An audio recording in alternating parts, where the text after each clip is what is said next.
In other news, Patrick, you have some news fresh out of France? Fresh out of France, yeah, the people are revolting. It's the French Revolution, and Bob Iger has said, "Let them eat cake." Yes, we're talking about the strike That's that's actually going a on. great use of that. That's Honestly, great hilarious that that segue. just worked out. Great segue. It really worked out. I saw it because someone else You referred to saw what the he said. opportunity and took it. Someone else referred. I was listening to someone talk about it earlier today, and they said that like his "let me cake" statement earlier today. I'm like, that's about right, and it just lined up. But um, yeah, so the SAG-AFTRA, which is the Screen Actors Guild, I forget what the AFTRA stands for, but um, voted to go on strike because um, I forget who they're negotiating with, this did not even give them, like, didn't even consider their demands pretty much. I think I bel according to some source, they said that they would only have to pay a one-time fee to use a background character's likeness, and then and then have an AI reproduce that and not pay any fees for that for every appearance, which is kind of scummy. Um, it's basically just more about you know new developments in streaming and AI. Um, yeah, and they that just happened like this morning, so this is pretty fresh stuff. I do believe that it's American Film, TV, and Radio Association. That That makes can't be sense. true. That makes sense. Uh, I have American some. Vision Radio. Yep. I have some mixed feelings on this when you go point by point about what they're um arguing over. The big ones being residuals from streaming and AI. And then there's stuff more back end stuff like health contributions. We're not going to talk about that. That's not very interesting. And then audition protections and stuff like that, which is like that's stuff that's union like stuff, but not something that's going to make headlines. With the residuals, it's interesting because we talked about this when the writers went on strike too. It's like I'm not sure how you break up the residuals on a streaming service because the music industry went through this like 2 decades ago at this point, and streaming music they make almost nothing, and so they haven't found there's not been a way that's been found to create residuals off of a streaming service that's lucrative in the same way that it was when it was on TV and they were making tons of money through ads. There's just not as much money in like subscription monthly based services like that. And I haven't seen a proposal for a good way to do it, and I haven't seen it in action in any way that um, would be something to mimic. And so I haven't heard a proposal on either side about. There's not a lot of details about the actual like talks back and forth about what they're actually bargaining over. So I can't speak to the specifics of either side on a lot of it, but I haven't seen a good way to resolve that issue yet. It's one of those things. I just looking at it from obviously a little bit of a biased standpoint of pay your people, pay them what they are worth and what they're earning and Hmm. stuff. Yeah, but how do Um, you define that? That's the problem. right, exactly, and you just it's hard to you know it's hard for me to see either both sides when you have someone like Bob Iger being like the who's paid like half a billion, like just poo pooing all of it and saying they should it's you got all these people in high places making awful choices to like cost cutting cost cutting effect Cost cutting measurements on streaming corners. services. Yeah, exactly. But like taking shows and series off of like HBO Max or just Max and just banishing it to the shadow realm, never to see Right, any but sort of this in. this is only going to exacerbate that problem. Like the reason a Mm-hmm. lot of that stuff gets cut is like if say you make some, however you want to break it down with the residuals on the amount of times it's viewed or whatever that they have to pay some amount of money, right? There's a threshold of views where it gets so low that paying out a residual of any kind makes it not worthwhile. And so then they're just going to remove more content, not less. Right, and I get the business side of it. Like it sucks because like I'm one of those types that's like art should be preserved, and if it's a show, like you should you know make sure there's a way for someone to access it. And the problem with further going into the digital age is just that nothing's being released physically anymore, and so it's hard to really make that argument that we should keep the show around. Like it's a bummer, and that's just kind of the nature of where things are now. And obviously, I've diverted a lot from where the writers and actors guilds and stuff. That's very much, well, I guess it's not super far, but like you know what I mean. It's one of those. From a sentimental standpoint, is where I'm coming from. I like works being preserved. I like people getting paid what they should be paid, like what they're due, and I get the concerns with how that's not able to happen, but also we have a bunch of high execs that are like, we don't have any money, stuff like that. Like Doctor Evil over here. I mean, that's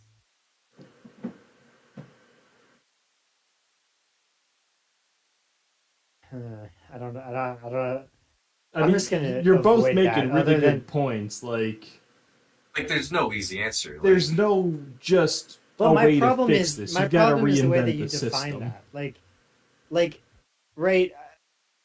What is the right amount to pay the guys? Like, how do you know it's not too much already? Like, just because, like, you know what I'm saying? Like, no, I unless get you you. can Yeah, give yeah. me a way to define how, other than just like I feel like they should make this much money, right? Like Mhm. you can't use that in any kind of a way that's going to be effective, because especially in union bargaining, it is about very specific details. Like Right. there is an exact formula. There is an exact way that you break this down. This is exactly the process of how you get this job.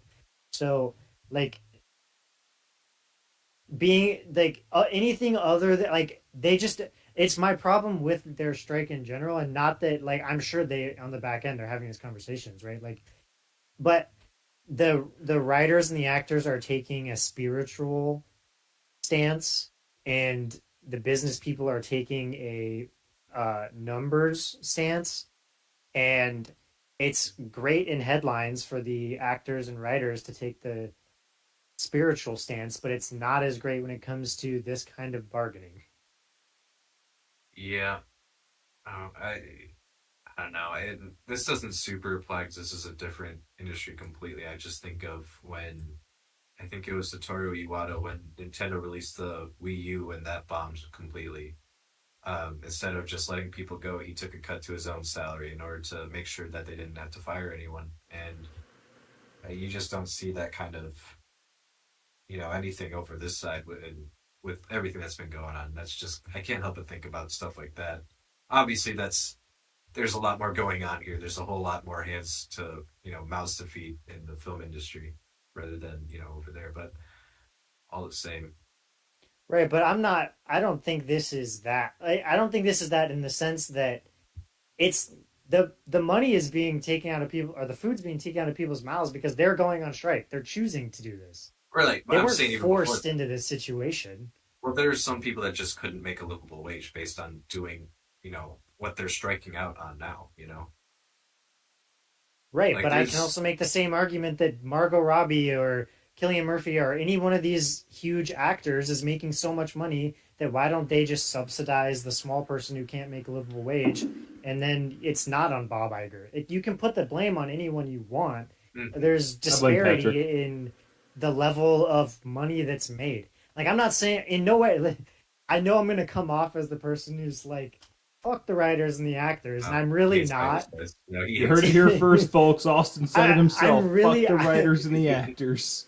I'm really not saying that. I'm just trying to take the perspective of like, I don't think that the business guys are the bad guys, and I don't think that the actors and the writers are the good guys. I think they're both right and wrong, and I just think it's hard. Like it's not as Mhm. easy as either side wants to make it out to be, or the Yeah. media wants to make it out to be. And these, like, kind of like it's a different like we're gonna get into this because now I'll just push us to the AI talk now because I'm gonna get into a different rant here. But I think that SAG-AFTRA and is specifically is making a serious mistake in the way that they're framing this, and they're going to push themselves out of the revolution that's coming instead of embracing it and changing with the times. So the big breakdown in AI is that SAG has decided that they have a no zero they want a zero tolerance policy. You cannot use AI at any level to replace voice, video, anything for any person. And the businesses came to them, well, the union for the producing studios came with an kind of compromise of we'll pay you an amount to use your likeness in AI. And I think that AI is inevitable. And if SAG tries to take a no tolerance policy, they're going to end up like Blockbuster. They're not going to end up like Netflix. Regardless of what they want, it's coming. So you should look for the ways to make money off of it. If So the AI comes in, you're yeah, telling me the actors who by this point in their careers have made millions of dollars and per movie are making millions of dollars and are going to continue to make millions of dollars now have the opportunity to get paid not to do that, but to let an AI program do that for them, and they're angry about this. It's more along the but you lines got to of remember, having you their got to remember that legacy. SAG has 160,000 members, and like 200 of them are the person who's Killian Murphy or Tom Cruise or Okay, that's The someone fair. people like you that, That's recognize. fair. and the other 159,000 are the person that is the an You'll extra in probably a SAG never learn movie or about them. something. Yeah, you'll Yeah, never know their name. I'm just saying, so if So that's somebody the wants real to person make a that they're fighting program of for. you and then pay you for using that program instead, you can literally have any other job and just get paid while you're not in a movie.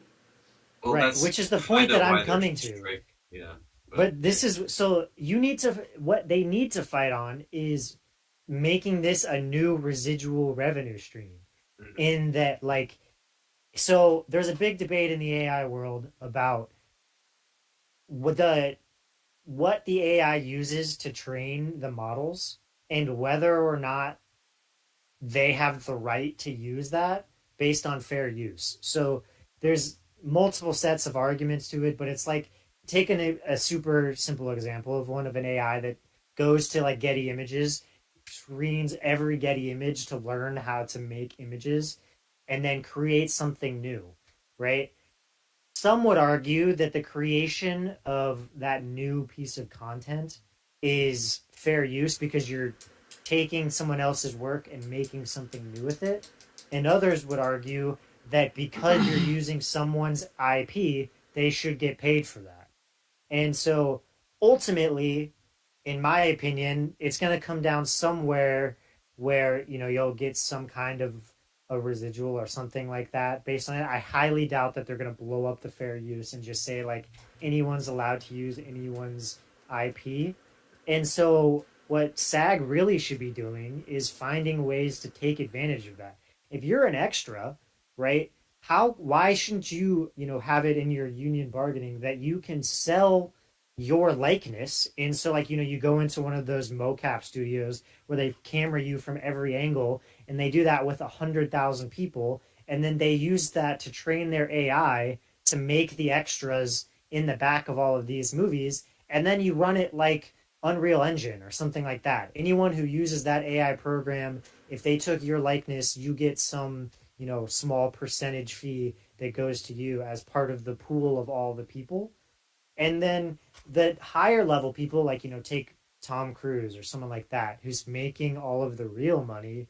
If AI turns out to be the way that people think it is, movies and films in the and TV in the traditional sense is not going to exist as it does today.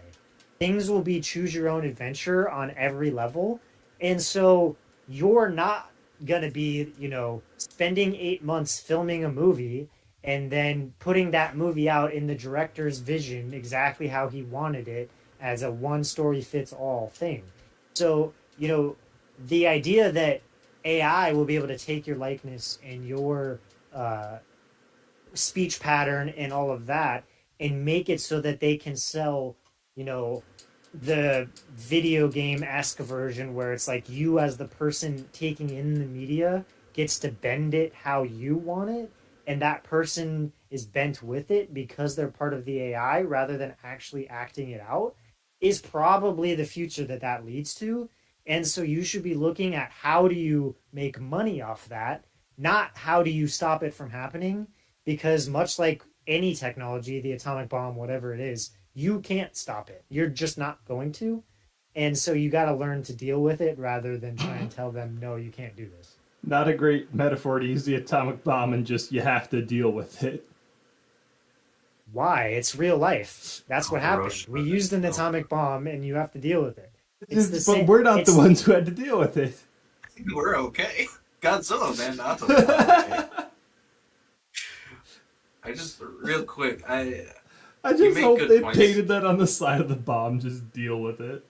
Let's deal with it. No, I agree on the AI point. I do recall reading somewhere, like as I was waiting to get my dinner today, that they did approach the the people negotiating for like the streaming services and the big studios and stuff came to the SAG-AFTRA negotiators and it said something along the lines of we would pay you a one-time fee to use your likeness and then wouldn't pay it ever again. So like no which is not residuals. good, right? I'm Right, not it should suggesting definitely that's be the like model. per use. But my point is that the union is on a full no AI track. That's what their argument is. And I'm saying Uh, that's a bad argument. no, because I would agree. I don't recall seeing that point. But if that is the case, then yeah, I would agree. That's kind of a dumb take because, I mean, we already see it in Secret Invasion that the whole title sequence is AI, but like done in a way that someone else helped guide it. So like, there's still a human element in there, but it's mostly AI. So like, we're already there, whether they like it or not. So I also think that, I mean, it's the, the same thing. It's the being scared of the thing because you don't know how it's going to turn out yet. Like AI is so early on. Like LLMs are not the thing that everyone thinks they are. Like the person who's never actually used one doesn't actually like really understand where it's at, and they think they're much farther along than they are. We could be really far from a true breakthrough on any like AI that can do anything other than very specific use case circumstances. And so a lot of this is like scaremongering in some way too, because there's just so many things you can't know about what AI will be. And it's really hard to be like, I need to build into my, you know, collective bargaining how AI is going to play out when we just have no idea. And we right. don't know if it's going to be tomorrow or 100,000 years from now. And that just adds the complexity of things because I think both sides acknowledge that, and and they also acknowledge that whatever ground rules they lay down here with whatever negotiations they have, that's gonna be what it is for like the next foreseeable future. So like they have to get it right here. Both sides need to see it as right in their position that they got it right too, and that's where things get murky and why I don't think this will be resolved anytime soon for either the writers or the actors. But real quick too, have on the point of AI not being there yet, have you ever watched that Seinfeld live stream where the AI just wrote Seinfeld episodes? No, that sounds incredible. It was great until the AI started writing transphobic jokes and it got banned Oh. off Twitch. So, well, we don't talk about it, but Oh, well, man. it got put back. They fixed something in the code and it's back. I don't know if it's still on anymore, but it was taken down and then put back up at one point. So there you go. I mean, it wasn't anyone who did that. it was an accident, and then they fixed it. So I Yeah. want to say no harm, no foul, but I don't know. Maybe someone got offended, Someone probably did, and that's unfortunate. But but it's all good now. it got fixed. Yeah, quite right. Well, but yeah, it's a whole tricky thing. Pay people what they're due and make sure it makes sense. But like, I'm kind of excited to see what this means. We won't really see the massive effects of this until like middle of next year. But I'm excited to see like no movies come out and just all reality TV. It was like this might not be fun, but like it will be kind of funny, to some extent. It's definitely gonna happen, and I'm excited I get to be alive during it. Because yeah, Austin and I were briefly discussing this off stream, but like this is the first time both of these guilds have been on strike at the same time since the '60s. Ooh. And you know who was the president of SAG at that time? This wasn't even Bob SAG-AFTRA. This Iger. was just SAG. Bob Iger. No, it was your boy Ronald Reagan. That is a truth. I forgot he was an actor. Oh yeah. Some say he never President quit. SAG. Some say he faked the dementia. Um, but yeah, it's just a little bit to put into context that we haven't had anything like this in a long time, and so while this is largely unknown how it's going to play out, actually there is no context for how this will play out because everything is so different from the last time this happened. So it'll be interesting to see play out. This is For real, this history is gonna whenever that- redefine like movie making process and start a whole new era. My phone heard me talking about AI. She's getting jealous. I'm sorry, Siri. But any other wrap 'em up comments on it? uh, you know, I hope this will stop Deadpool 3 from being made God. whilst the writer's strike is going on. I really fucking Is that hope so. happening? Jeebus. They were filming it. That's where we got the photos from earlier this week, I believe. And if you haven't seen them, John, I won't say anything, but I haven't. No spoilers. spoilers. But it made There are no spoilers in it. That's the thing. No it made me very spoilers. happy. I don't even want to know if Deadpool's in it. La la la la la. The images made you happy, or the fact that it's being halted production will make you happy. The images made me happy, but if they halt production, that'd make me even happier. Because if you can't allow Ryan Reynolds to do improv because of the writer's strike, then what's the point? But on that note too, I did read real briefly that House of the Dragon is still going to be filming because a lot of their actors are not part of SAG, and there's some clause where they're just not allowed to strike. And so we're going to get a real weird That's season of not House legal. of the Dragon. So That's disappointing. Season 1 was so good. I was really looking forward to season 2. I got to see how they this never plays stopped out. production. They never stopped production. Even when the writer's strike happened, and that's what Can't Game of stop, Thrones won't was still stop. fucking, ugh. Listen, it'll never be Game of Thrones, but it was pretty. Well, of course it's not Game of Thrones. It's an entirely different series. It's like But saying like- The Hobbit's like Lord of the Rings. It's just not. Okay, well, you say that, and then they had the same theme song. All right, like they knew that people know Game of Similar. Thrones, so like, let's do it again. The Hobbit had the same wizard. Yeah, that's the Lord of the Rings. Prove me wrong. I'm don't like you. Also, I want to The The funniest open- part about that is like the fact that the Hobbit's not even the worst thing in the Loader like media universe anymore because the Rings of Power exist, and that's I don't- also Lord of the Rings. Yeah, no, I don't even recognize the Hobbit movies as having happened. That was just a fever dream we all had. And the Rings of Power is just an abomination. Not, Can I make just like this is just this would be hilarious if we have the revisionist history of the prequels now with The Hobbit, with People like Rings that. of Power existing. Yeah, no, it's That like would be yeah, the hilarious. prequels really ain't I just that bad wake up anymore. one day, like 4 years from now, and people are like, you know what? The Hobbit was actually pretty good. I mean, you'll I say don't- this, but like I liked the first one when it came out. Okay, I didn't see the other two because I don't care. But no. it was good. No, it wasn't. Yes. It was so. It Yes, was a it horrible was. adaptation of the book. It was a bloated Well, movie see, with horrible there you're- pacing. And you're I'm not. wrong. I'm not doing this. Get me off the camera. That's why you're wrong because I never read the book, so I didn't know it was a terrible adaptation, and I enjoyed it. That doesn't mean I'm wrong. That means you haven't read the book.